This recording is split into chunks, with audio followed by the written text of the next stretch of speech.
So guys, Tinubu has created fresh problems for himself because of his refusal to order the release of Nnamdi Kanu. And in this particular video, I'm going to be displaying out the letter that was sent to the UN. And the UN working group are now angry that despite their calls and despite the evidence they presented to the Nigerian government that look, Nnamdi Kanu is innocent, Tinubu, in collaboration with Omotosho, have failed to hit to those calls and continue holding Nnamdi Kanu in detention. Welcome to this YouTube channel. In case you're new to this YouTube channel, kindly hit the subscribe bell below because in this channel, I bring you everything that is trending and everything you need to know regarding Nnamdi Kanu. So before displaying the letter that was sent to the UN working group by the Writers Family International, there's a video of Primate Ayodele I'm going to be displaying here for you guys to briefly watch. And after watching this video and listen to what Primate Ayodele had to say, we are going to be heading straight to what the content of the letter holds for us today. Because if you are interested in this, you are going to know that Tinubu is in problems after following me in this particular session, because I'm going to be displaying out the full letter the UN has received. Because when we say Tinubu release Nnamdi Kanu, he feels that we are joking. But there have been various petitions across the international level and European level seeking for Nnamdi Kanu to be released. And Nnamdi Kanu has no case to answer. And the UN working group are aware of this, that Nnamdi Kanu is innocent because the Kenyan High Court vindicated him about a month ago. So guys, let's head to what Primate Ayodele had to say. And after watching what Ayodele said, we are going to be heading the full letter that was received by the UN. I'm not being partial. I'm not supporting anybody. Say it the way it is. That is why I want to advise and tell Tinubu the honest truth. Stop playing politics with Nnamdi Kanu detention. It's politics. It's politics. That's what the law says. If you don't like, turn it to anything. Releasing. Nnamdi Kanu, either you detain or doesn't detain him, you keep him, doesn't keep him, does not give you any victory. But keeping him there is like hatred. Let's be honest to ourselves. Hatred. What has he done? If he don't have done anything, take him to court. But delaying him, no, it's dangerous. Let them work on this. Very important. So let's get straight into the content of this very letter. A letter to the international community, an urgent appeal to compel the Nigerian government to free Mazi Nnamdi Kanu. To the honorable members of the international community, including the United Nations Human Rights Council, the African Union, the European Union, and all relevant global stakeholders. The Biafran populace remains profoundly appreciative of the bravery and determination exhibited by Mazi Nnamdi Kanu, the leader of the indigenous people of Biafra, IPOB, who has devoted his life to the peaceful quests for self-determination for his people. His ongoing imprisonment by the Nigerian authorities, in spite of both international and domestic legal orders for his release, constitute a serious injustice that necessitates immediate intervention from the global community. We urge you to press the Nigerian government to promptly and unconditionally release Mazi Nnamdi Kanu, as his detention represents a blatant infringement of international human rights law and a violation of the core tenets of justice and democracy. Mazi Nnamdi Kanu is currently detained solely to his political beliefs and his advocacy for the self-determination of the Biafran people, a right that is enshrined in Article 1 of the United Nations Charter and the International Covenant of Civil and Political Rights, ICCPR.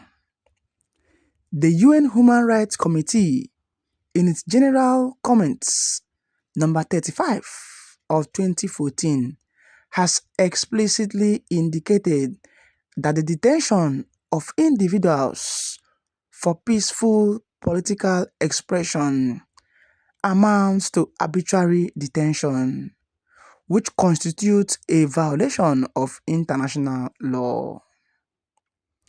Kanu's detention, which followed an extraordinary rendition from Kenya in June 2021, serves as a clear example of this abuse. His advocacy for the self-determination of Biafra is not a criminal act, but rather a legitimate exercise of fundamental rights that are recognized worldwide.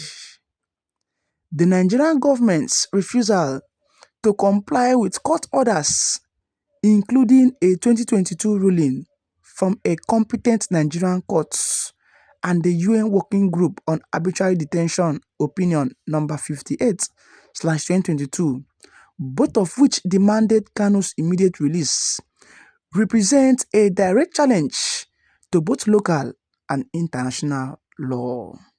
This defiance undermines the rule of law and diminishes trust in Nigeria's commitments to its obligations under the ICCPR, which has been ratified by over 170 countries, including Nigeria.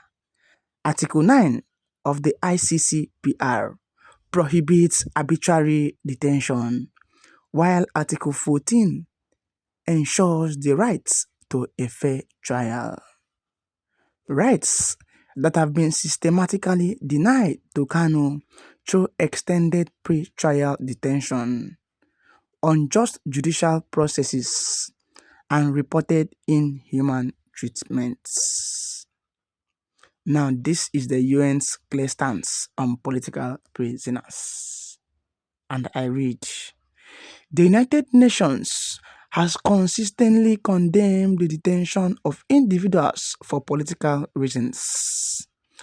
UN General Assembly Resolution 33/173 in brackets 1978 explicitly denounces the use of political reasons as a pretext for the detention of persons for reasons of state security without charges being brought against them, and urges states to release such detainees.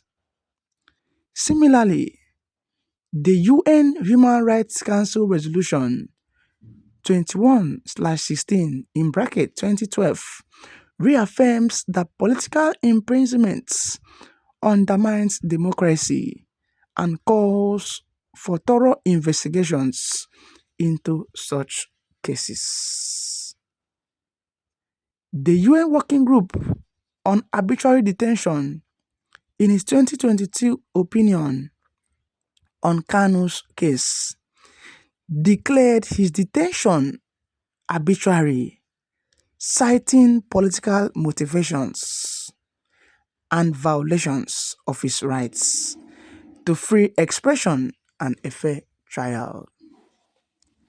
These authoritative pronouncements leave no doubt Mazi Nnamdi Kanu's continued detention is unlawful and must end.